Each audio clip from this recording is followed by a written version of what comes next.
Hey, what's up? This is Joe. I am just outside of Castle Valley, Utah, on the edge of the desert. I'm just sort of chilling out here under the tarp, getting some work done on the computer. I wanted to make this next video for a couple of reasons. One, to sort of share with you guys, if I found a place that I like, how do I sort of get plugged in and situated when I'm there. My first couple of years on the road, I was pretty much just going from one place to the next nonstop.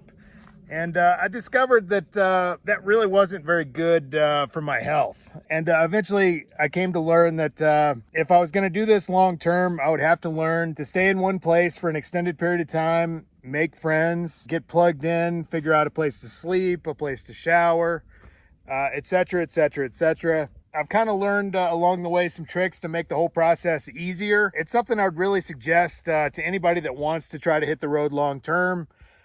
Is to learn to stay in one place. I think a lot of people have a tendency to just kind of want to go, kind of like I did. And what they find is that they're missing an important social aspect of their life, a sense of community, being part of something greater than yourself. And that's, a big part of the adventure is when you can go to a place that's really cool and you can stay there, as long as the weather's good, which brings me to the second point of this video. I got plugged in and settled in almost instantly in this idyllic little mountain town in Montana. From the moment I arrived, was able to establish rapport with a number of the locals. One of the guys invited me to a Labor Day barbecue where I sat around with a bunch of native Montanans and ate barbecue chicken. Unfortunately, I wasn't able to really get a lot of that on video just because I've got reservations about showing up to somebody's house for a barbecue and sticking a camera in their face. But back to the town of Red Lodge. So I had stayed there for a couple of days 2 or 3 years ago. It was already in the beginning of September getting pretty icy up there. So unfortunately I had to cut my trip short. This year, however, there was a record heat wave. So I sort of stayed in the woods about 10 miles outside of town, bathing in the ice cold stream, running down the mountains.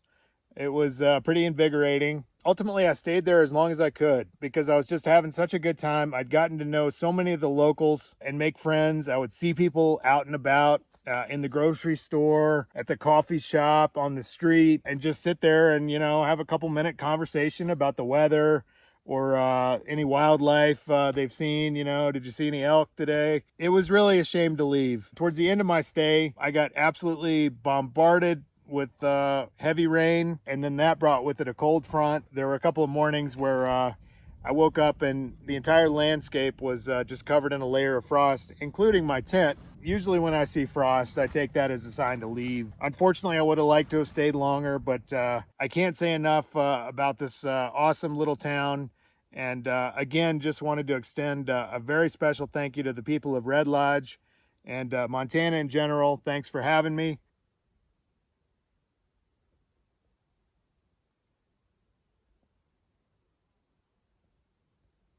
With that being said, if you enjoyed this video, please hit like and subscribe.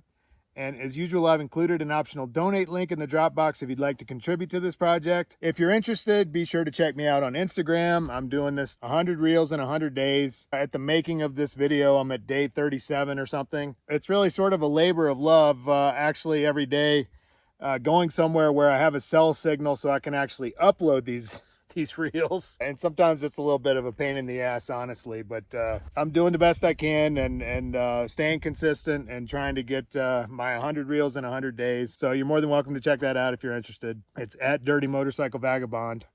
Otherwise, thanks for watching, and we'll see you on the road.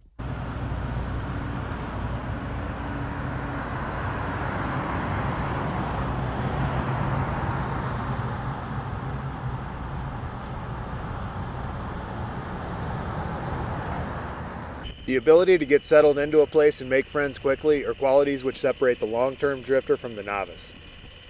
These skills take a lot of patience to learn, but are essential to master in order to maintain an overall state of well-being while on a long road trip. The town of Red Lodge, Montana met many of my needs, and as an added bonus, I was able to establish rapport with many of the locals, a few of whom have subsequently become friends. Back in the day, this was a rowdy Wild West mining town. During the Great Depression, the mining industry dried up and the local economy suffered. It was the construction of the Beartooth Highway which helped to connect Red Lodge to Yellowstone and invited an infusion of tourist dollars into the economy. Since then, the area has become a must-stop for motorcyclists, travelers, and outdoorsmen of every stripe. And for good reason. It's got a quaint mountain vibe, there's always something going on, and beauty is everywhere you look. Unfortunately, the town had taken a major hit during the destructive 2022 Montana floods, and many small businesses took considerable damage. Huge sections of the main road into town were still under repair, with entire chunks of the retaining walls and sidewalk lying in the creek.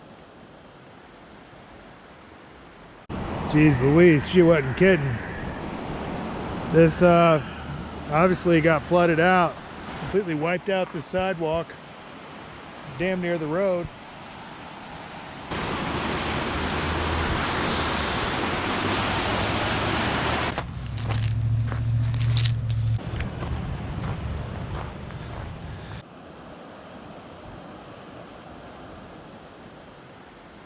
When I've decided to stay somewhere for any length of time, one of my first considerations is finding the grocery store and a place to work on my computer. The Beartooth Market satisfied both these needs, as it contained a dining area with tables and a wall outlet.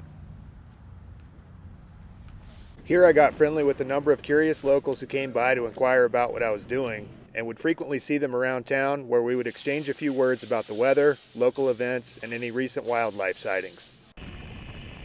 It goes without saying that the most important criteria in finding a place to stay for a bit is locating accommodations nearby in a place that doesn't suck.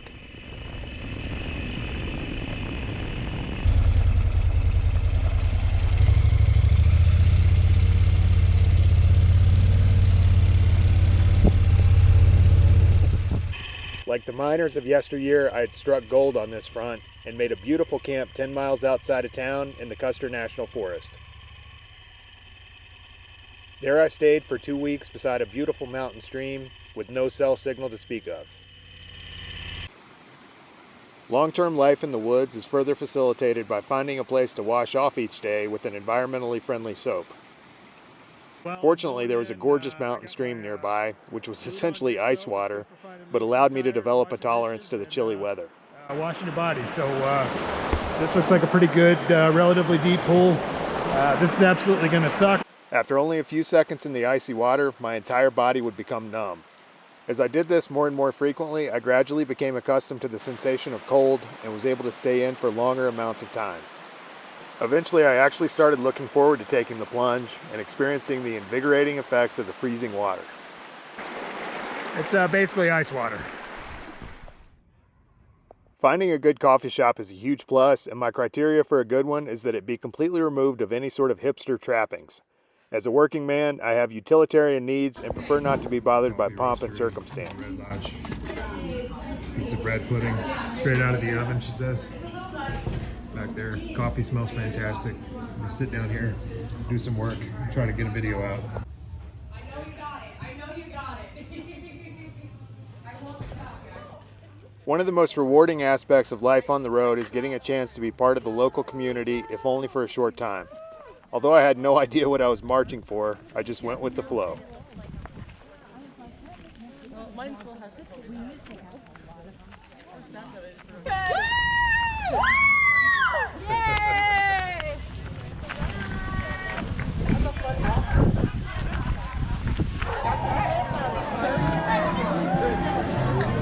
If you just got done with the race and you need to recharge, come on up to the Lions table set up here. They've got burgers for you and they're delicious.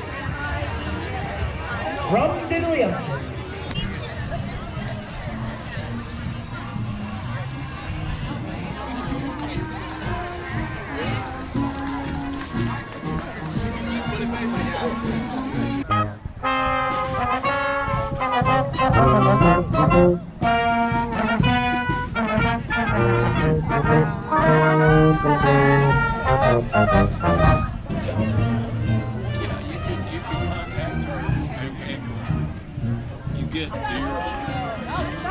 Have them in captivity. We got bear and wolves and coyotes. Used to be a moose. You know where this came from? The moose bite. I don't know. A long time ago. I know. I didn't bear. Limited disability. Yeah.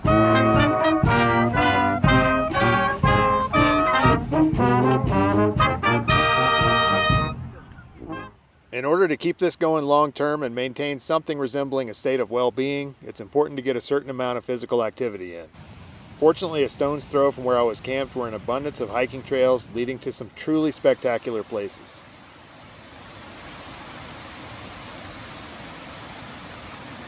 I said, yeah, I'm just gonna go check this out real quick.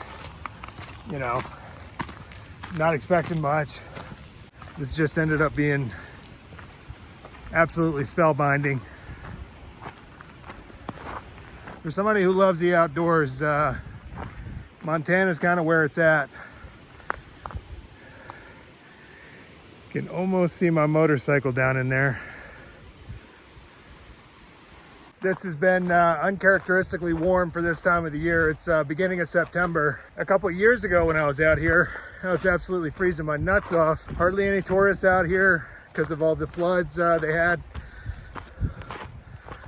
I was told about 9 years ago they had pretty substantial fire out here. You can still see the charred remains and a lot of these kind of sticking up like so many toothpicks stuck in the mountain. But clearly the new growth has started to take hold, and pretty soon this will be just as lush as the hillside over there. I am surrounded by elk out here. There's another one over there close to the road. One thing that occurs to me is just how hardcore wilderness this is out here in Montana. They know I'm here. There's another one. There's the baby. Good Lord. But they're making me a little nervous because I know there's a male. There's a young bull around here who's been making eyes on that female. What are you smelling over there? I've never seen anything like it. I mean, if these are whitetail, they'd be gone. On just about any given day, there's something going on in town. On this particular morning, there was an arts and crafts show featuring some amazing local talent. And he rides through the Rockies, she touches love's hand. He rides through the Rockies, so he'd understand.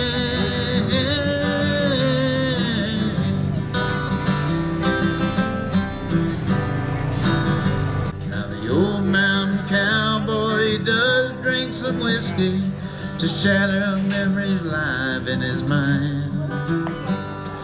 Closes the bars and he stares at the stars to swallow his lonesome time.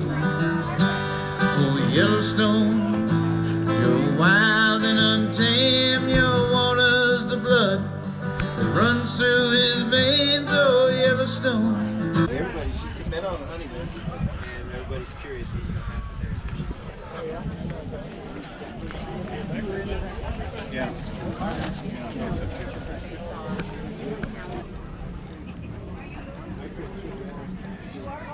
Do you guys sell your beeswax to those people that they I'm a motorcycle lover and there's no two ways about it. For me to function at my best, I require a certain amount of twisty, windy roads in my life. Luckily, the state of Montana delivered.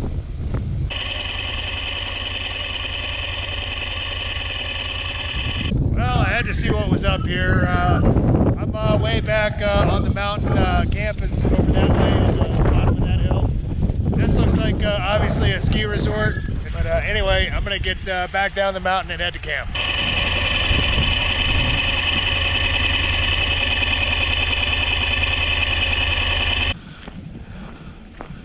Wow. Man, that looks like a good swimming hole. Perfectly still.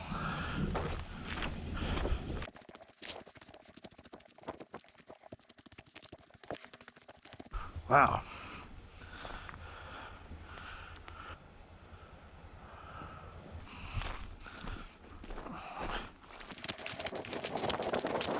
After checking out the pond, I returned the next day to take the plunge. And, man, let me tell you something. That water is invigorating. As soon as I got the tops of my feet in there, I was like, oh, fuck, this was a mistake. Anyway, I'm clean now. Washed some of the woods off me and probably introduced some more of the woods onto me as I was drying off. There's you know, a decent amount of residual little pieces of dirt and bark and stuff. So I don't know if I'm necessarily cleaner, but I'm probably a lot less smelly than I was.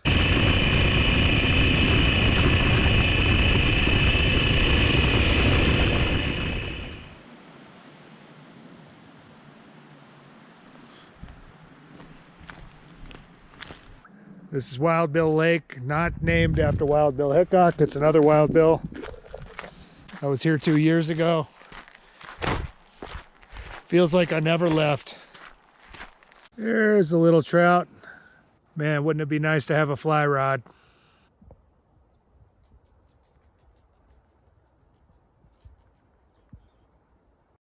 Look at all this dry timber. Cut down on, there goes an owl. Incredible. There's a little mushroom. Let's see. It looks like it's in the bolete family. And if so, these are choice, absolutely delicious edibles. Always taking a risk eating wild mushrooms, unless you can really get a spore print and identify them 100%. Best thing to stay away from it. Over Labor Day weekend, the woods began filling up with campers. I wasn't particularly bothered since most of them were cool, aside from the couple who were spraying bug spray all over the place and drunkenly threw a tequila bottle into the fire.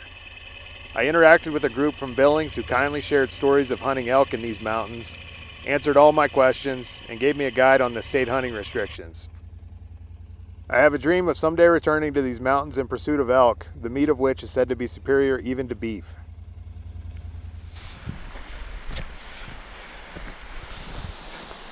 So Labor Day weekend, place is starting to fill in. This is actually a record hot day for these parts. Probably about 95, pretty warm. You just really never know what you're gonna get around here. You gotta kind of be mindful of rattlesnakes out in this part of the country. I don't typically wear headphones, chomping around through the bush.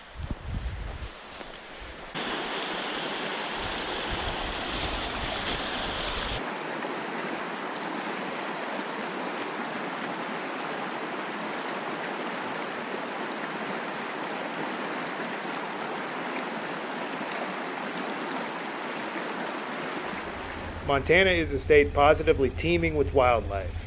I frequently encountered elk, deer, foxes, or wild turkeys on my ride into town.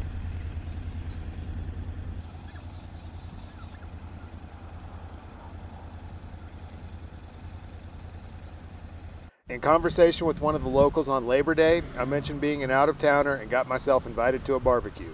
You have a clean place. Wow. Oh, it looks good.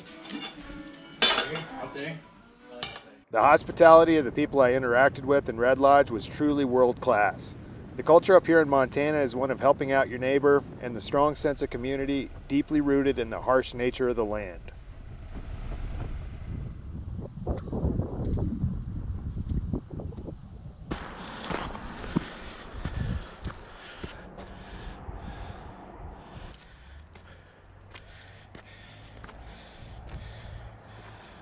Lots of traffic passing back and forth out here.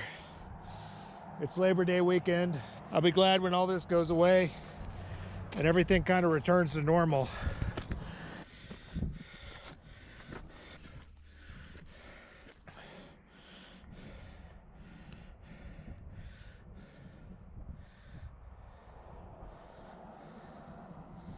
Phew, another 90+ degree day out here in Montana. I'll probably jump in the creek again if I can gather up the testicular fortitude to do so.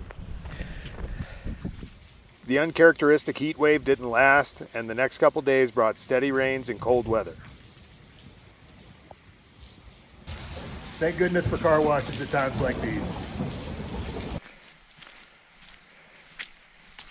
As you saw, I got rained on earlier. When I had the lovely benefit of a car wash to hide under. Absolutely came out of nowhere, just started absolutely pouring down. Most of my clothes are soaking wet. Fortunately, I saw this coming and got plenty of supplies at the grocery store just in case I might be flooded in. Now, apparently, it's supposed to get down to 33 degrees. So I guess that's approaching 0 degrees Celsius, you know, about this close to freezing. So with everything being wet, I'm going to start a fire. Stashed a bunch of firewood underneath there. So that's all dry. I've got all that. And then I got another stack on that side. So this will give me a chance to dry my clothes out and everything, and really get sort of as dry as possible. My sleeping bag is good. Plus I got lots of thermal underwear and things like that. But I figured this whole place was going to be a lot more flooded than it is. Not too bad, not muddy at all. So I'm going to go ahead and get a fire going and see if I can dry out.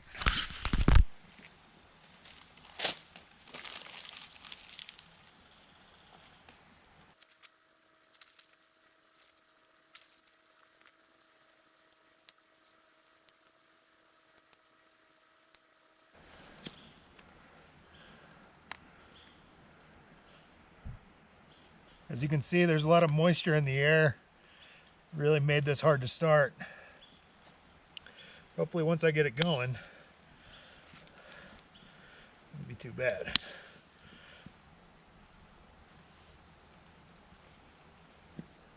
The telescopic bellows you see me using is from Otzi Adventure Gear. I found it an invaluable tool for getting fires going in less than optimal conditions.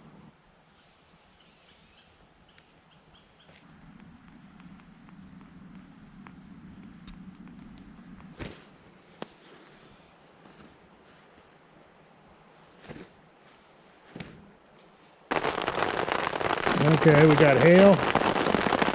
I'm just gonna hope it doesn't get any worse than this. Good idea in a heavy hail area to put your camp underneath a bunch of trees like this. It just sort of like lessens the velocity of the hail once it actually reaches you, because it's sort of slowing down by the tree branches and stuff.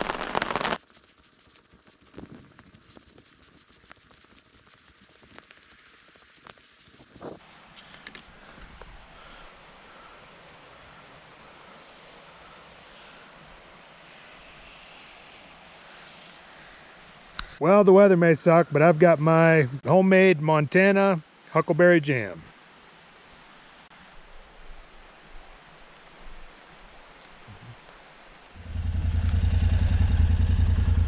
So it's about 40 degrees this morning, rained all day yesterday, so I'm not one to really hang out at camp all day, so I'm gonna take my chances. It's supposed to rain again today. Obviously it's foggy as all get out, but I got to get out of the house.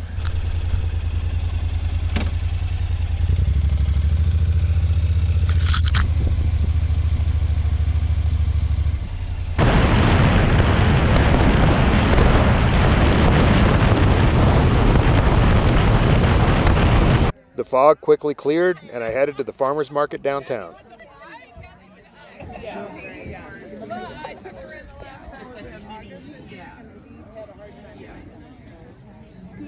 I'm up here at the farmer's market getting some coffee and trying to warm up. I got a cinnamon chocolate scone. There's the cinnamon chocolate scone.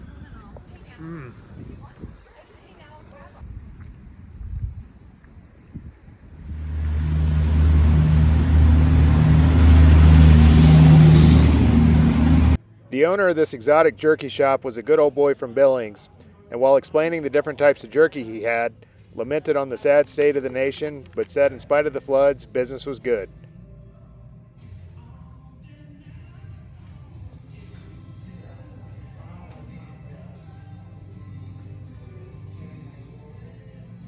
I picked up some sriracha flavored bacon jerky and headed back to camp.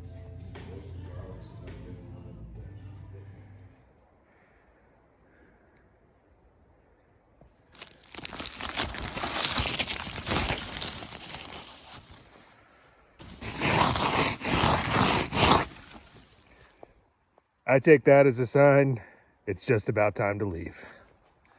Unfortunately, love it out here, but man, it got cold. I had to use both my sleeping bags last night, and I kept waking up to sort of change position and stuff. That's just sort of about as much as I can take being in a tent like that.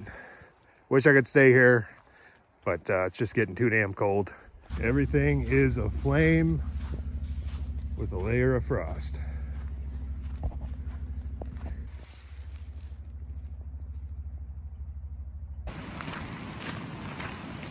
The place that I stayed a few years ago is back that way. They got the road closed. It looks like a lot of it's kind of like in danger of completely washing out. I don't know how they plan on fixing this, but wow, look at that. Yeah, it's just been completely eaten away, especially right here. I'm obviously not much of an engineer, but I don't even know how you go about fixing that.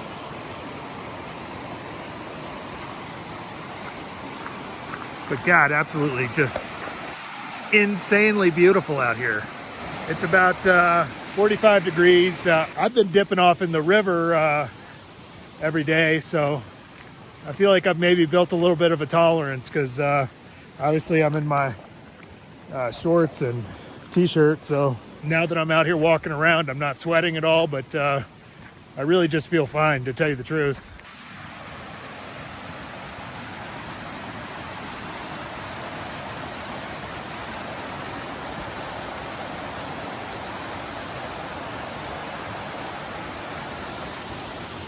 Basically, I just kind of, in bear country like this, just kind of developed a habit of sort of just always kind of keeping my head on a swivel and just always sort of looking everywhere. I went to this trailhead a couple days ago, and this couple from out of town comes up and they're like, "Have you been hiking out here?" And I'm like, "Yeah, I've been hiking out here, you know, not every day, but, you know, 3 or 4 days a week." They said, "Aren't you worried about bears?" And I said, "Yeah, not really, as long as you don't smell like food." And this is what I've gleaned from both my time here, talking to a lot of people, and from spending time in Alaska, which is truly grizzly bear country. You want to sort of keep your head on a swivel and just kind of be aware. And probably not a bad idea to have a pistol or some bear spray. You know, I've looked into a lot of bear attack cases and scenarios and stuff, and they tend to be when the intruder has sort of gotten in between the mama bear and her cubs. That's sort of the classic, you know, bear attack scenario. The second one is, you know, typically in like the early spring, when the bears are coming out of hibernation and they're hungry, they're trying to put on weight and make up for all the fat loss, and somebody opens a can of sardines in the middle of grizzly country. That's a bad day. I think Stephen Ranella, the meat eater, had an interesting bear encounter that went kind of along those lines. One of his buddies opens a can of sardines. Next thing you know, there's this big gaping grizzly mouth. In general, I mean, all the locals I've talked to, the rangers, nobody seemed particularly worried. Bear attacks do happen with a certain degree of regularity, but as many people come through here, your chances, if you're taking the right precautions and you're being careful and you're watching your 6 o'clock, are really sort of minimal. But anyway, getting back to my my anecdote, they said, "Man, we rode all this way from like California or something like that, and we didn't realize this was grizzly country. So we start walking down this trail, and we could only go like a quarter of a mile. We had to turn around. We got scared." I mean, I don't know what they expected out here, but I don't think you should really have to cut your trip short. And I think as long as you're kind of watching your back and you don't smell like food, I think you're generally sort of okay.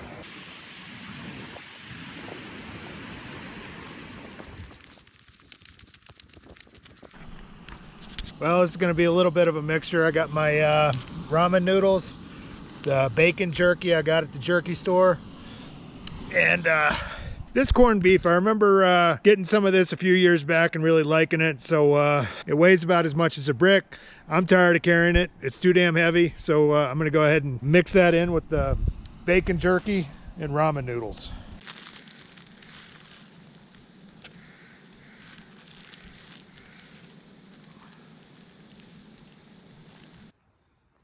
Oh yeah, man, that looks good.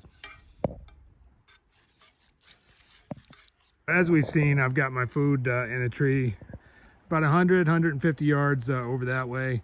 And it just occurred to me, you know, obviously you want to put your foodstuffs downwind of where you're camped, but a lot of the times it's really hard to tell exactly where the wind's blowing. I mean, you can lick your finger and stick your finger out like that, and that's sort of really not a very accurate way at all. What I just discovered when I was lighting the stove was even if the wind's relatively light, you can sort of just,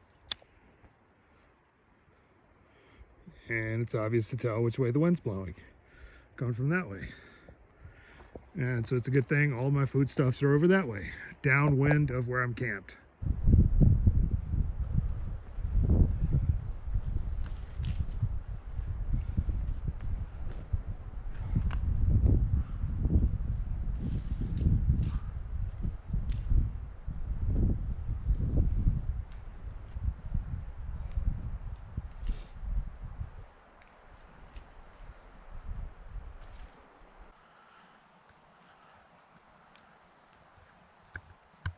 Well, unfortunately, my time in Red Lodge is coming to a close. This has been absolutely an awesome spot out here.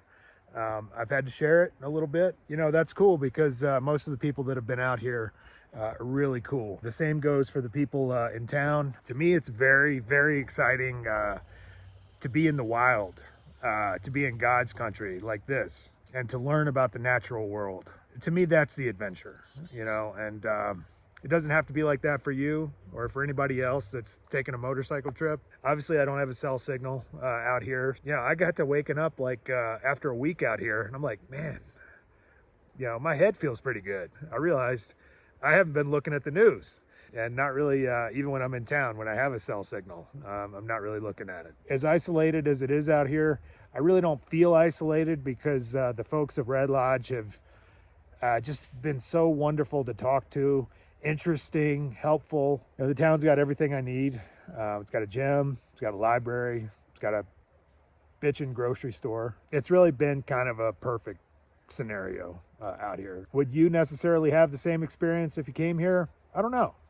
You know, I think everybody's different. I'm obviously very interested in the natural world and the mountain man kind of culture and history and things like that. You know, but I don't want to be so isolated that I'm just sitting here by myself with a computer and some books, you know. I want to actually get to know the people, and I want the people to be interesting. I can find a common ground with just about anybody, but there are some places that I've been, it's just sort of been hard to kind of establish equal footing.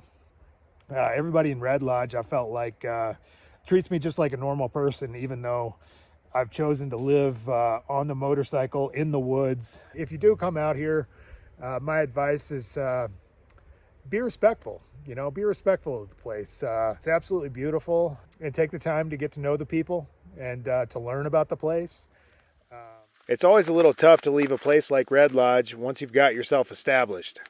The experience of living here for the past couple weeks have been an invaluable opportunity to meet like-minded folks, learn more about the natural world, and really get plugged into a thriving mountain community. I look forward to coming back soon, and until then, to carry the lessons I learned here into my next adventures. Thanks for watching, and we'll see you next time.